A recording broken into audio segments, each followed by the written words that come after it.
My name is Stephen Sloan. The date is April the 9th, 2019. I'm with Mr. Curtis Owen, and we're doing the interview at Parkview Nursing Home in Lockhart, Texas. And with me on the interview are Stephen Seeloff and Beverly Coates, Mr. Owen's daughter. And this is an interview for the Texas Liberator project, Liberators of World War II project for the Texas Holocaust and Genocide Commission. Thank you, Mr. Owen, for sitting down with us today and being patient with us while we got everything set up. Now, you already told me you grew up 12 miles east of here. Yeah. Can you tell me a little bit about, and I know you were a rancher by trade, and so was your father, and so was your grandfather. He was a rancher and farmer. Okay, can you tell me a little bit about your family background there Well, in McMahon? my grandfather, Owen, came to that McMahon community in 1857. He was 2 years old. And I owned some of the land that he was raised on, still in the one on him. Wow. And we've just been ranchers and farmers, and good old country folks. Now, growing up, did you know that's what you were going to do? Well, I lost a finger. I was going to be a lawyer. I wanted to be a lawyer. But when I lost this finger, I couldn't type. That put a stop to that. What age did you lose your finger? I was 18 years old, What were you doing? trying to crank a gasoline engine. And was it a pull start? Yeah, it had a big flywheel, and you got it momentum. You reached down, pulled the lever, and started to fire. And it was one of the big one long gasoline. And when I reached down to pull that lever, my glove caught it. Two cogs running together and pulled it Oh, in your own hand. yeah. Well, that answers the question about growing up. If you were a ranch family, everybody worked. Very hard. Yeah. And I would imagine, born in 1919, you can remember the Depression years. Very much so. Can you tell me a little bit about what that was like in this part of Texas? Well, it's $1. A man works all day on the farm for $1. But my father took his family of 4 boys and mother and them to Kreitz barbecue, fed us all for $1. So that's just how big the dollar was. Mm-hmm. And how scarce it was, and how hard you had to work for it. Mm-hmm. This area is also in drought in the 30s, right? I know. Yeah. I know it wasn't as bad as the drought in the 50s, but there was a drought in the 30s, right? Yeah. Did the family get by okay in the 1930s? Well, we eat what we raised and raised what we ate. Yeah. And nobody went hungry. Times were hard. Lean times. Times were hard. You knew you wanted to go into ranching growing up. You knew you would probably pick this up with your dad. When the law didn't work out as an alternative. Well, I went into the Army Uh-huh. in 1940. Now, 1940, there wasn't a war going on yet that we were involved in. So, tell me about that decision.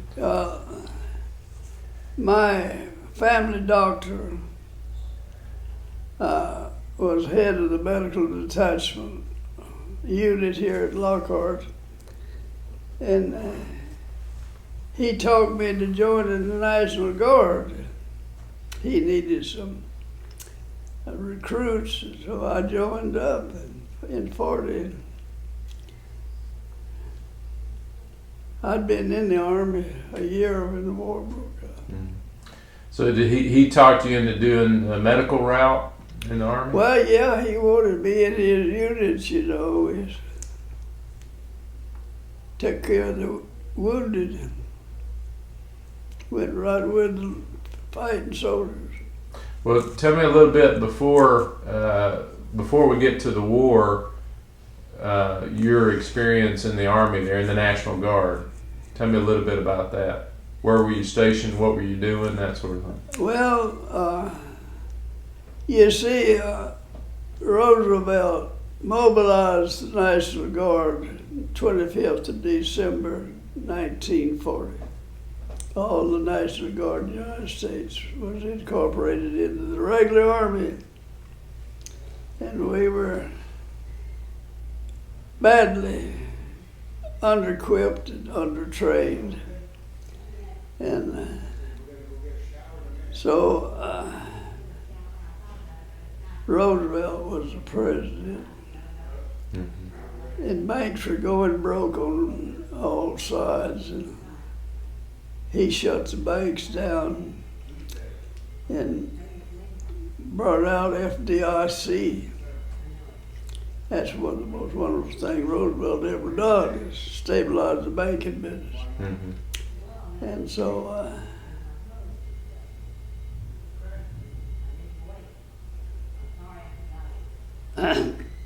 yeah, I made $21 first 4 months I was in the Army. $21 a month. This is in the National Guard. You're making $21 a month, and sending some of that home, right? Yeah, they'd like for you to. Now I know later you're going to be at Fort Bliss. Were you at Fort Bliss then? No, we was at Brownwood. You went to Brownwood for training? Camp Boone. Okay. So were you doing, what were you doing? Were you doing basic down there? Yeah, we were doing basic and trying to make soldiers out of us country boys. Well, now you had grown up around guns, and so being around guns wasn't that unusual, was it? Well, I didn't think I wanted to get into the killing end of it. Yeah. I was going to get into the helping the wounded. The medical end of it. Medical wounded. Yeah. What was that training like? What sort of things were you learning in your medical training? Well, you had to learn to march, and you had to learn to look, talk, and act like a soldier. And the doctor that talked me into joining his outfit got killed in Italy in the war. What?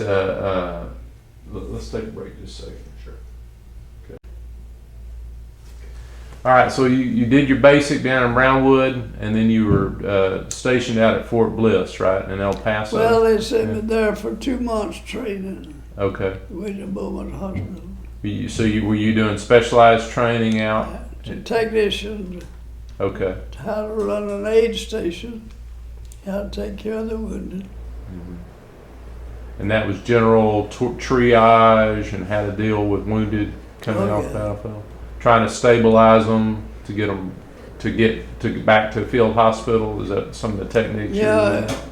You see, we had 36 men. That 3 went with each infantry company right with them. Then we had those Liberators went up and picked them up, and then we had the group that ran the aid station where the doctors stayed. And I was top sergeant over these men.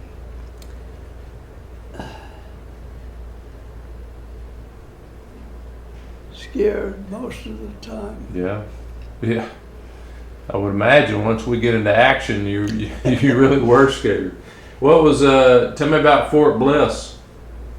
What were your impressions of Fort Bliss or that part of Texas? Well, of course, I was around the hospital. The school was there on the grounds of the hospital. And I didn't see much of Fort Bliss. Mm-hmm. There's Biggs Air Force Base there, Mm-hmm. and so a lot of military around El Paso. Now, Beverly was telling me earlier the story about Pearl Harbor Day, your story about Pearl Harbor Day. Can you share that with us? Well, we had been to this series of trainings for our graduation. They loaded us on the bus, drove us up to Carlsbad, New Mexico on our graduation trip. And at that time, you walked all the way in and all the way back out. And, we got down to, it's what they call the Rock of Ages. Down there, if you ever been down there, you know what I'm talking about. Well, they got there to turn the lights out. Ooh, you talk about utter darkness. And they played that old Screecher record, Rock of Ages, you know. And then when they turned the lights back on, the ranger said, folks, we just got used at the Japs had bombed Pearl Harbor. But there we were, 700 feet underground.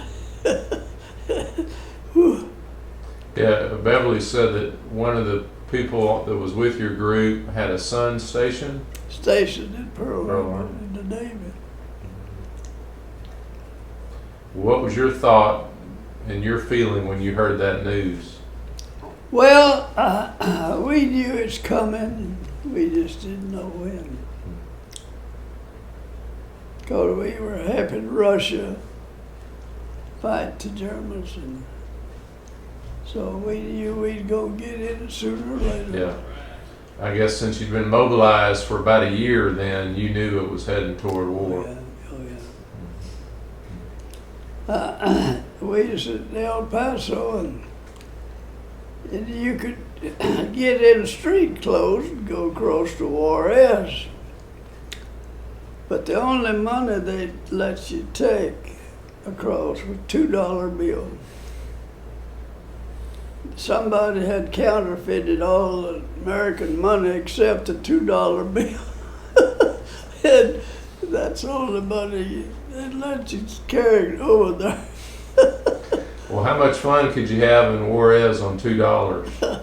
Well, quite a bit more than you can now, for sure. Oh, Lord.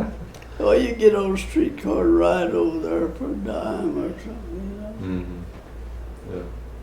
Well, so war is declared. War is declared on Germany. So then the question now is where and when. Yeah. That's right. Yeah. Well, tell me about when you discovered where and when you discovered when. Well, we went from Brownwood to Camp Blanding, Florida. From there to Camp Edwards out of Boston, Massachusetts. Mm-hmm. Spent the winter up there in that Camp Edwards. Sailed from New York first day of April, 1943. Okay. We went to over in North Africa. Was it Operation Torch? What? No, Yeah. we were in the battle for North Africa. Okay. No, we weren't there. And you were attached to the 36th? Yeah, we was part of 36. Part of the 36? Yeah. Well, tell me about the trip over.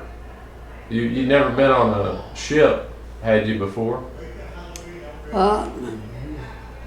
No, not that big. 900 feet. How'd you do on the trip over?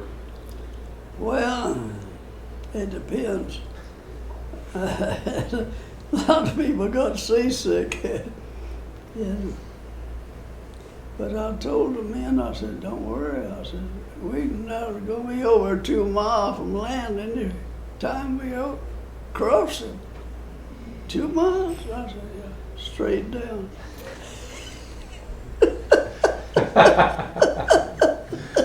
You were supposed to be providing comfort to those guys. So you came in, where did you land in North Africa? Oran. Okay. As we approached the Strait of Gibraltar, well, it's very narrow, very shallow. Uh-huh. And a British convoy was coming out of the Mediterranean going to England. And there were some German submarines stalking it. They didn't want to sink it in the strait because it would block the strait. They're going to let it get deeper water and sink it, some ships. And our destroyers picked it up and passed right down by our line of ships throwing depth charges. Mm-hmm. Did y'all have a pretty good escort going over? Oh yeah. Yeah. Oh yeah, we had 4 destroyers that played back and forth across the front. We zigzagged. And we had a plane on the cruiser, the seaplane. They'd let down on the water every day and it'd just fly, to help spot submarines. Mm-hmm. So y'all didn't run into any trouble besides that? No, Yeah. no. Mm-hmm. No, I was never on a ship hit by enemy. Well, tell me a little bit about so you left April 1st. When did you land in North Africa? 13 days later. 13th of April. And what was the situation like when you landed there? Well, we were there prepared. There was Patton had taken over, Uh-huh. and they were getting ready to go to Sicily. And we missed Sicily, and they prepared us for Salerno. So we made the invasion of Salerno. Well, you got to tell me that story about the invasion of Salerno. Well, as we were coming in, the British ship, they had a deal that the front end let down and people rushed out. Well, there was a German machine gun laying in on us. But he was behind a sand dune with that machine gun, and when he lowered it enough to get it down to where he would catch us when they lowered that plank, why, if he lowered low enough, bullets ricocheted up, you could see them going over your head. Mm. And I hit the beach, and of course, I run a little ways and I hit the ground and looked around to see where my men were and what the situation was. And somebody was kicking me on the foot. Said, "Is a British MP?" He said, "Soldier, they don't hurt you unless they hit you." Get up. Get up and get off this beach. Oh, Lord. Well, that was your first action, though, right? That was the first action you had seen, yeah. Yeah. And the German had those tanks sitting there waiting on us. We didn't have any tanks ashore. We didn't have any artillery ashore. And they pushed through it at one place and got their tanks down to the water's edge, and they split in our forces and fixed it, pushed us back in the water. British destroyers pulled up, shot direct, and drove off those tanks. So you had some artillery coverage kind of come in and help y'all land. Yeah. So once you got up, once you got up off the beach, and you started assessing the situation, were y'all setting up an aid station there? We began to collect wounded right away. Yeah. And with that invasion, I'm sure there was plenty of wounded Oh, Lord, yeah. to deal with. Yeah. And we fought our way up through Italy to 100 miles north of Rome. Rome was an open city. That nobody bombed or shelled or defended Rome. And we pushed about 100 miles, and they pulled us out, and we prepared to go to southern France, Marseille. We invaded southern France. And when did you go through Marseille? In August 44. Well, tell me a little bit about moving up Italy. Beverly told me she went and did a tour where she followed some of your footsteps that you had gone through southern Italy as y'all had moved up. Tell me a little bit about some stories maybe that you remember from the fighting in Italy. Well, one of the worst battles we had, there's a Rapidio River, and it wasn't a very big river, but it was swift.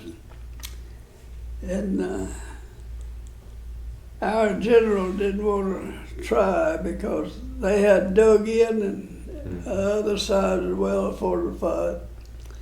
And but Clark, General Clark, 3-star man, wanted to go across and tried twice and nearly lost the whole division. And we lost so many that the Germans didn't want to have to fool with our dead and wounded, so they captured 2 of my aid men, set them back under a Red Cross flag to arrange a 4-hour truce. And I was involved in the general called our aid stations and tell them, yeah, we'd like the 4-hour truce and get our dead and wounded back. And so we, after 4 hours, the guns stopped and everything got quiet. The Germans came out and helped us get the folks dead and wounded back across the river. And we got them all back after 4 hours of war. It was on again. Did you have some interaction with Germans then? Did you have some interaction with Germans during this? Oh yeah, they came out. They came out and helped get the dead and wounded back. The German officers and enlisted men. Because there's so many, they didn't want to have to fool with them. Yeah. It's overwhelmed. But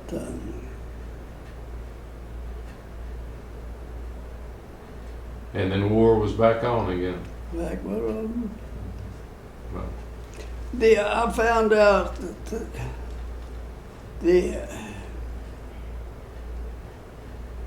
higher up German officers, they have a code, honor code among warriors, and they honor the Red Cross.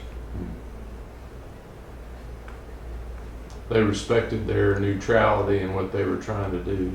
Well, any time, several times, they'd have a gun pointed at our ambulances, but they never fired on our ambulances. Well, so you talked about going into Marseille, France. Can you take me through the landing in France? And I guess that was a fairly secured area when you landed. And was it? Well, it was fairly easy compared to what we've been putting up with in Italy. You didn't hit the beach. We hit Salerno? well. It's between Marseille and Cons, down the beach, and we made good progress. There's a highway and a railroad runs up the Rhone River to Lyon, France, and the Germans were trying to escape. We was flanking them. We was going around the end of them. We was getting behind them, and they was trying to get out of there. but they had lost all the Air Force, and it was just a payday for our Air Force. For miles, it just strafed those vehicles, and they lost lots of vehicles and lots of men. Mm-hmm. Yeah. Yeah. So were y'all advancing fairly quickly at that point? Yeah. Oh, yeah. Yeah. I want to ask about your aid stations that you were setting up. Did you have pretty good supply lines for supplies that you needed? And Well, no. They generally brought them in on packed mules, mm-hmm. ammunition, water, and dry socks. They found dry socks, changing socks every day, kept down trench foot. Mm-hmm. And that was always a hassle, you know. Mm-hmm. Dealing with trench foot? Well, getting supplies. Getting supplies? People up in those mountains were dug in, you know. Yeah.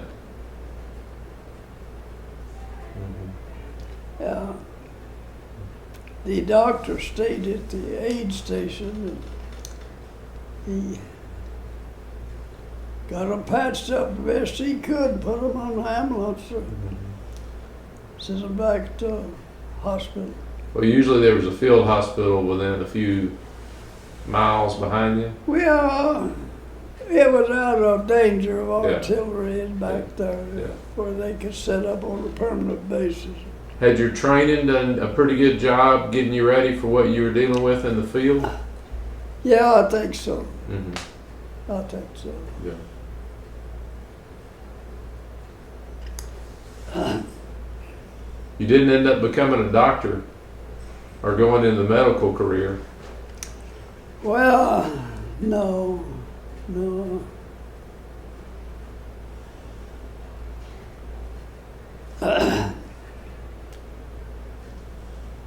No, when that war was over in 45, I was ready for something different. Yeah. You'd seen enough suffering, you didn't want to see any more suffering. Yeah, I tell you, it gets on your nerves after a while. Yeah. Well, and I've talked to a lot of gentlemen in this project, you know, that came over in 44, you know, late 44, things like that, but you were over there so long. Just the period of time that experience in Italy, that experience in France, and then of course the experience in Germany. Yeah. When the war was over, 6th of May of 45, I was in Kufstein, Austria. Did you have, how many points did you have? I think 105. 105 points. Yeah. Yeah, I got to come home pretty quick. Yeah, I was going to say, because most of the liberators I've talked to were getting ready for the invasion of Japan. Yeah. Yeah. They never did mention sending the 36. We'd been beaten up. Yeah. That was job for the Marines. Well, tell me a little bit about advancing through France as you kind of move toward, and you're pressing the Germans, and the Germans are retreating a bit there. Well, it's tough. They was in those Osage Mountains, and it was tough and hard fighting till after the Battle of the Bulge. They lost all their equipment, they lost their men, and the war was never very tough after the Battle of the Bulge. Tell me where you were during the Bulge. I was home on furlough. All right, well, tell me about that. It's good timing. Tell me about your time. Well, I had been over there. I was staff sergeant. I had been over there through 2 invasions, and they were sending 3 top grade non-commissioned officers home on 30-day furlough. And I left on 13th day of October and got back to my outfit on the 13th day of March. I missed the bad winter and I missed the Battle of the Bulls. And in the meantime, I got married while I was home. And we've seen pictures of your big family. You started making kids. Yeah. Yeah. So when you're at home, so you got to come home, were you still following the war effort pretty closely? Oh, yeah. Were you getting good information during that time of what was going on with the war? They reporters, Ernie Piles, a bunch of them, stayed right there on the front line and told it like it was. Mm-hmm. And you said you rejoined the 36th in March? March 13th, they attacked in the Siegfried line. Okay, tell me about that. Well, that's a waste of concrete. And those fortifications, some of them are 5 stories deep. And the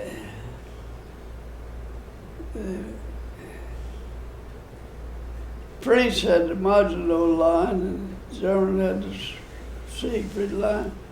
But Belgium didn't want them to fortify their borders, so the Germans just went around the end of the thing through Belgium, and that all that stuff didn't really amount to too much. Yeah. Well, by that point, by the time we get to March, the Germans are in really bad shape. Well, yeah. You see, they wanted to quit. The AU had lost cause, mm-hmm. but Hitler didn't want to quit. Mm-hmm. They tried to kill him 4 times. And if they'd killed him the first time, the war had been over 6 months before it was. Mm-hmm. So you attack the Siegfried line, but are you still taking on a lot of casualties? You still no, not much. Yeah. You see those pillboxes and all had ventilation pipes coming out for fresh air. Well, those engineers had what they call a beehive mine. They'd go up there and set that beehive mine over that ventilation pipe, set it off, and all that concussion went down in the ground. And boy, them Germans come out of there and whew, they didn't want no more of that. Mm-hmm. Yeah, I know. At that time, y'all are taking a lot of prisoners of war. There are a lot of them surrendering. Yeah, we captured a lot of.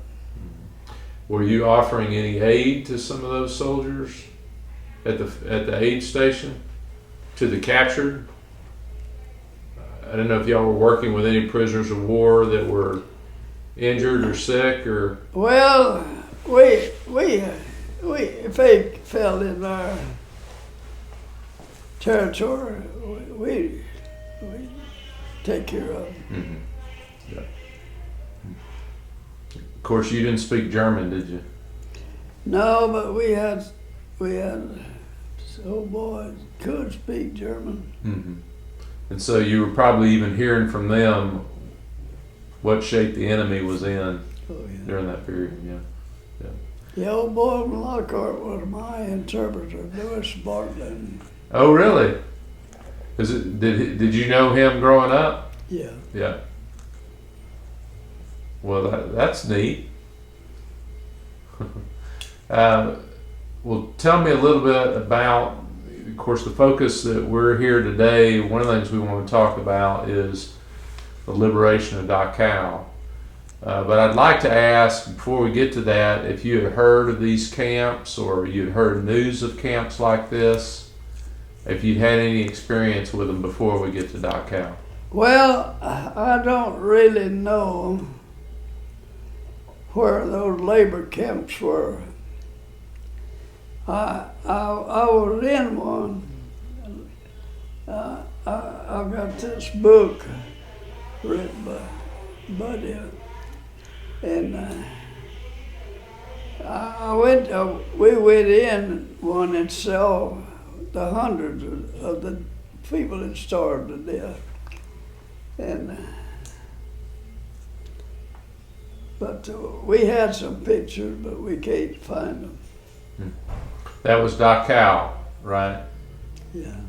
And now you told me earlier before we started recording that you were with a special detachment or a task force. Yeah, we was on a task force. Tell me about how that happened and what y'all were charged with doing. And Well, of course, a one-star general was put in charge of this task force in Worms, Germany. And as an Autobahn goes from Worms to Stuttgart, Munich, down there, and a lot of these forced labor camps were down there. And the war really didn't get back down in there too much.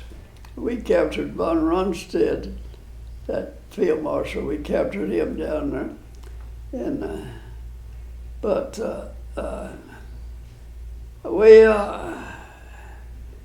the trouble is, and this is something that hasn't been stressed enough, is Europe ran out of food. People, not only soldiers and all, but other folks couldn't get food. Yeah. That hadn't been stressed enough. It's a pitiful sight to see people starve to death. yeah, and y'all were on slim rations We yourself. was on K rations. If you remember, K ration looks about like a Cracker Jack box. 3 of them a day. We couldn't share.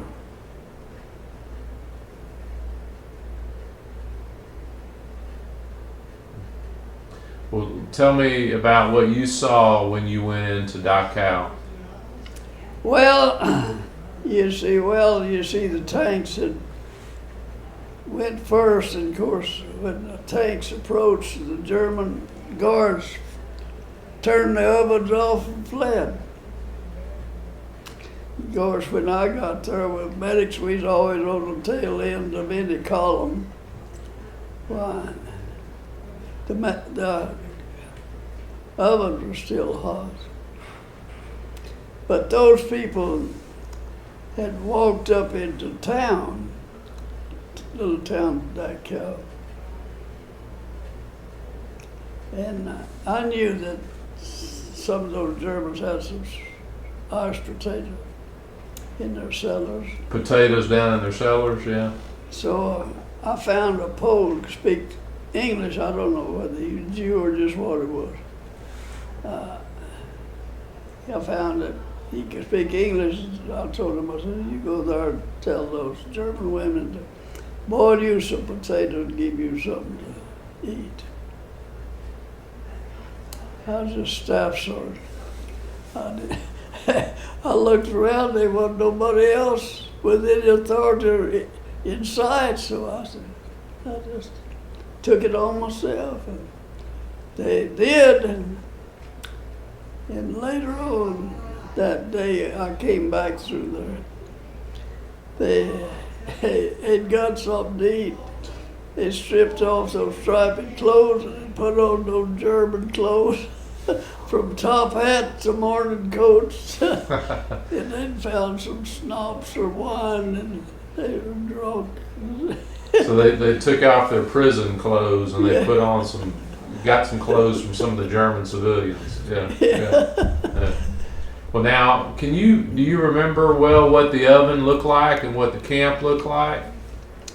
Well, I didn't go in the camp. Okay. But because they had all left. I see. The German guard left when they saw what was coming. But, and Well, after the winter and all, and they lost all those men. Yeah. The bullets were. The fight was out of the German soldier. He's ready to quit. Were you also offering aid to some of these prisoners? Well, we didn't have any aid to offer. Okay. One morning we was in this little old town, and I looked down that road, and as far as I could see was German soldiers marching toward us, 4 abreast. And we didn't have no food for them. They got up to us, and we told them, throw the guns in the ditch, keep marching. Maybe you run into somebody, American somewhere, that can feed you, but we didn't have nothing to feed them. Yeah. Now, we saw some pictures that were taken with your group of some bodies and things like that. Did you witness some of that at the camp? Oh Lord, you know, there's old bodies. I know it's difficult, but can you describe what you remember? Well, just yeah, they just stacked up. They didn't burn them; they were burying them. And they dying faster they could bury them, and they just stacked up. Yeah, I had some pictures, but we can't seem to lay our hands on them. And you also saw some ash there? Oh yeah, out. They cleaned the rubbers out, and they piles of ash. They just take it out, wheelbarrow loads, and just waist-high dumps all over the place. You know, you'd seen a lot of death. You'd seen a lot of combat, or you'd seen the results of combat in these soldiers that you were giving aid to, but you hadn't seen anything like that yet, had you? What do you mean?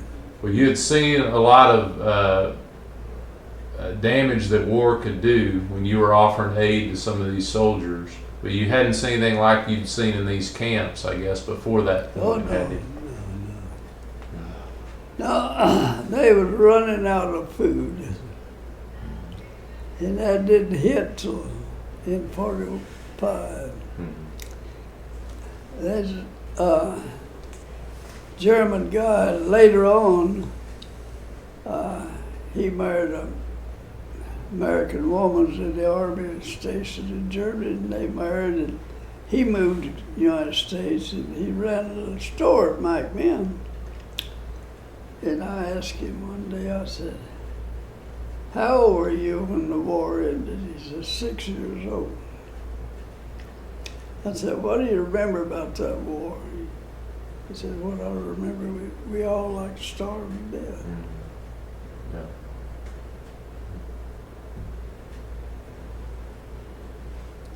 That you don't consider food a weapon, but the old saying, the army moves on the stomach is certainly right. You got to keep them well fed and well armed if you're going to be successful. So do you have any other memories from this celebration in the village of Dachau that you described for me earlier? Other memories from that? well, I was there in my Jeep, and I just got a big laugh out of they dancing in the street. They had a lot to celebrate. Oh, Lord. Yeah. Well, it's, you come to the conclusion that what man can do to fellow man, and do. Yeah. Now, the Japanese did not honor the Red Cross, but the Germans did. Yeah.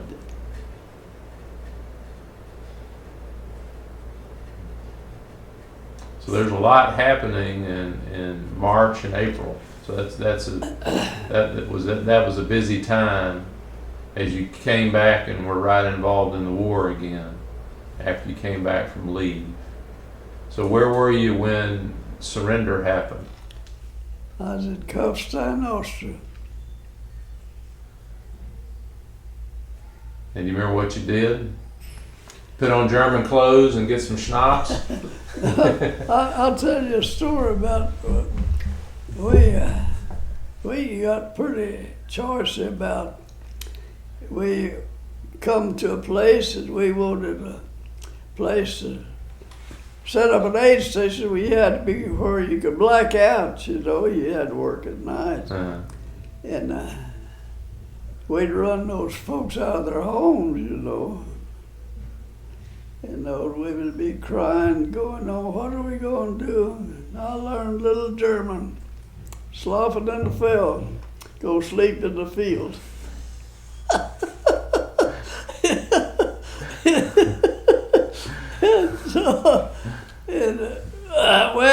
We come to this coastline, Austria, and they said the war was over. And we got pretty choice about where we set up our aid station, so they was this 2-story building setting off out there, and I told the interpreter, I said, let's go over there and throw them folks out and take over that building for our aid station. So he and I went over there, and as we approached the door, there's a German sentry standing there with a rifle. He came to rifle salute. 2 staff sergeants. And, and so we gave him a return salute when we went inside. And there wasn't nobody downstairs, so we went upstairs. He got up there, and you never saw such high brass in your life, German. And my interpreter began to tell him, says, we like their building, and we're going to throw them out in the street and take over that building for our medics. And this general says, well, sorry, Sergeant. We can't do that. Said, American general came through here yesterday and told us to stay here till he got back. We sorry we can't move out. I told the interpreter, come on, boy, let's get out of here. We don't belong here. Yeah, it was the 19th German Army headquarters. We'd fought them all the way from Marseille, France. Fought them all the way to the headquarters, huh? So you found another place to set up your aid station. Yeah, we settled for lesser quarters. We laughed about that. 2 staff sergeants trying to throw the 19th German Army headquarters out in the street. So you said, so surrender happened, so how much longer are you in Germany there? Oh, I'm sorry, Austria. How much longer were you in Austria? Well, after the war, they pulled us back into Germany. Okay. And I was at home, Germany.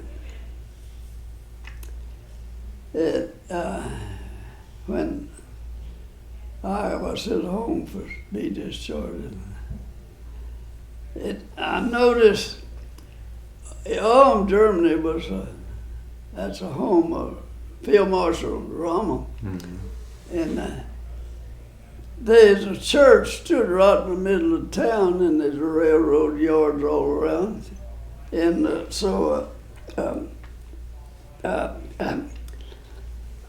I couldn't figure that out, why everything but the church was hit.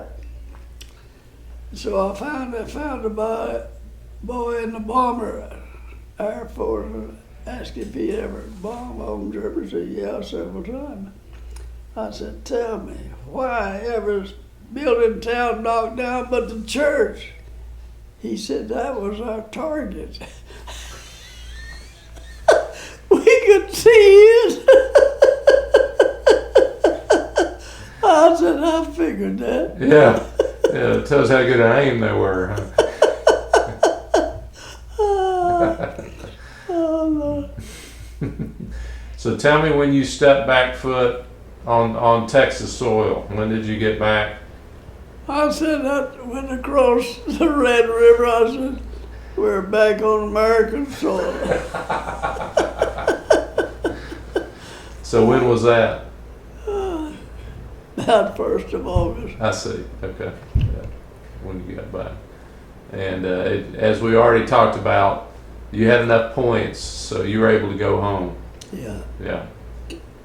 Y'all, the 36th, the Third Army had been beat up. Oh, Quite a bit. several times. Yeah. Well, I want to give some room. Stephen and Beverly are with us, but I want to make sure if they have some questions, if they get a chance to ask. So, Stephen, do you have any questions you'd like to ask? Absolutely. So you're part of Third Army. When you arrive in North Africa, you're assigned, and Patton has taken over command of the U.S. forces for the invasion of Italy.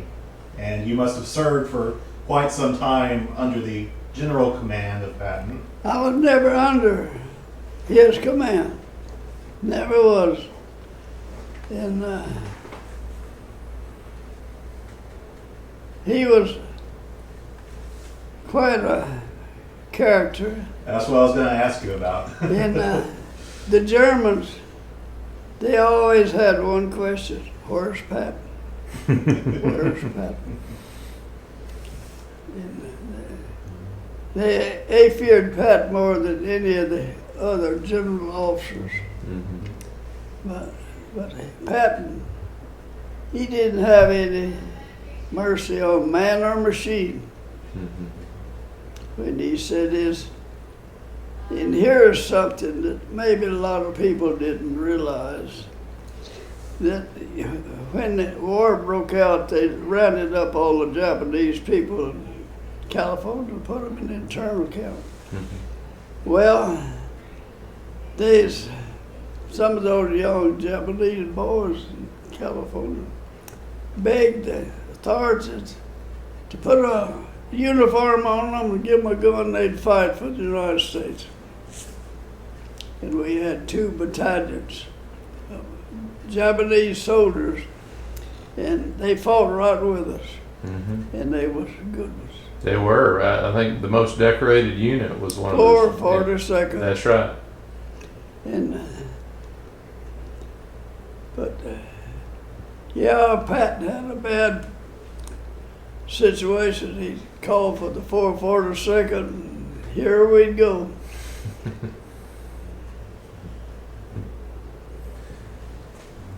Beverly, were there some things we missed that you want to make sure he gets a chance to share with us? I think he covered it pretty That well. he covered pretty well. Well, is there anything I should have asked you that I didn't ask you about your experience during the war? Well, it's hard to explain war to people that's not participating. Yes, sir. It's so unreal, so inhuman. It's people wanted me to write a book.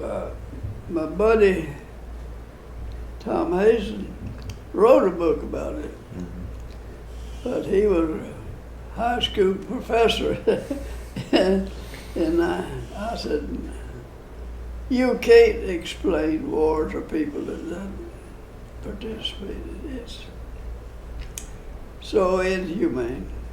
One thing he didn't mention that when they were in Italy, it was during October, winter 43, and it was so cold and it rained. So there they were in the mountains. And Dad, didn't you say that you didn't get to change clothes for 30, 40 days? Oh yeah. Except socks. Slept in the same foxhole out in the weather. Yeah, we wore wool uniform year round, and maybe we fight. We changed uniform to got a break in the fighting. We maybe accomplished our objective. They give us a break. We go back, give us a shower and a new uniform. But that's the least of our worries. I found out wool is not all that hot. When the wool gets wet, it stands away from you.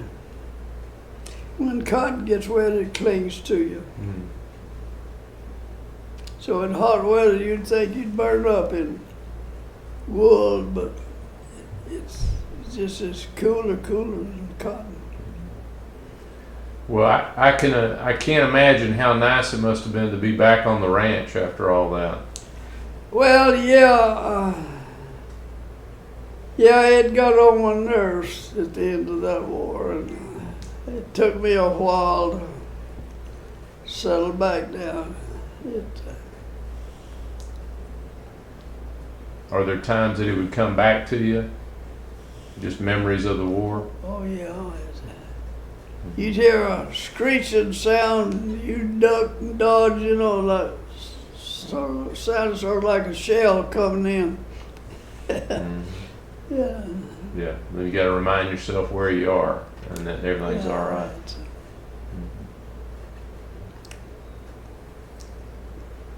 Well, I want to thank you for your service, and I want to thank you for doing this, for you sharing with us today. We've taken some time, and I know we've asked you to talk about some difficult things. Well, about those labor camps. Yeah.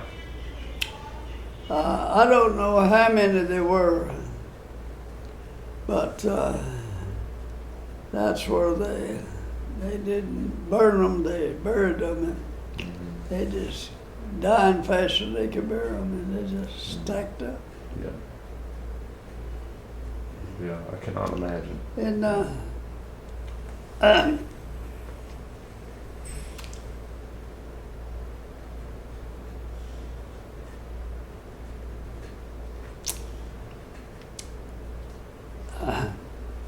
do I get an A plus?